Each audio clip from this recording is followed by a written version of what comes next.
Joining me now, Fox News contributor Mercedes Schlapp, Mike Gallagher, host of the Mike Gallagher radio show on the Salem Radio Network. Good to see you both. Hi, Lou. How you doing? Good. What a week, huh? Yeah, well, it's ending better than it began, I think. Would you agree, Mercedes? I would. I think that obviously tomorrow's vote on Gorsuch is historic. It's an important move for the Senate as well as a victory for President Trump. In a major way. And I kept asking today, every guest and everybody I spoke to, what's the downside to going nuclear? And of course, we know what the downside is. Ultimately, someday the shoe can be on the other foot. For now, it's about 2, maybe 3 Supreme Court justices who will reflect the will of so many millions of Americans who are tired of the direction the court's been in. It's been, like you said, Lou, it's a good way to put it. This week is ending way better than it began. Yeah, and the country's prospects, I think, have brightened considerably as well for the reasons that you just said. Also, the president meeting with President Xi, this is a profound opportunity for him. It is a country that right now we're looking at that at the White House and saying, you know what? I think we did pretty good here. You know, what he has said. And then comes the question of Syria, because the president visibly was moved by the atrocity carried out by al-Assad. And yesterday talking about how many lines were crossed for him.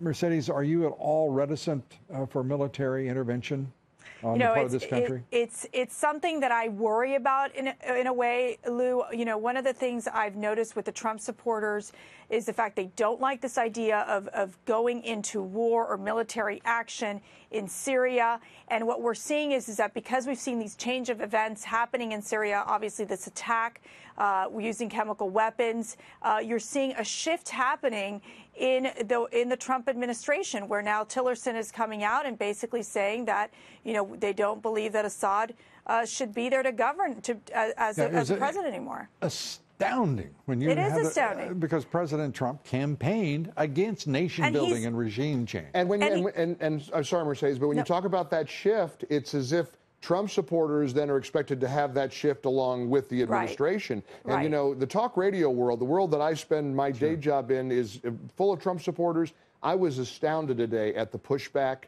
from almost 100% of the audience in terms of calls and texts and tweets. They're saying what? They're saying, no, this is not something that we voted for, that we expected the United States to come first. Reticent is the right word, Lou. Very reticent about any kind of military action in Syria. We have seen, what President Trump is going to be, I think, is an extraordinary historical figure. He is going to deliver. But the great danger of that city in which you are right now, Mercedes, is the neocons infest institutions throughout that city, infest organizations. And I mean infest because they are dangerous. And we have a military. And one of the things, and I applaud each one of these generals who is in the Trump administration. But one thing about that many generals is there enough modesty amongst them for them to recognize that we have been engaged in a war against radical Islamist terrorism without victory for 16 years almost. That's right. And this is a time for modesty and some humility on the part of American leadership when it comes to intervention militarily. And this president, I'm confident, will do the right thing. I truly am. But it does concern me that there are so many people so like-minded in the military, industrial complex, and the political world, particularly the neocons, who Mercedes would go to war tomorrow at the drop of a hat.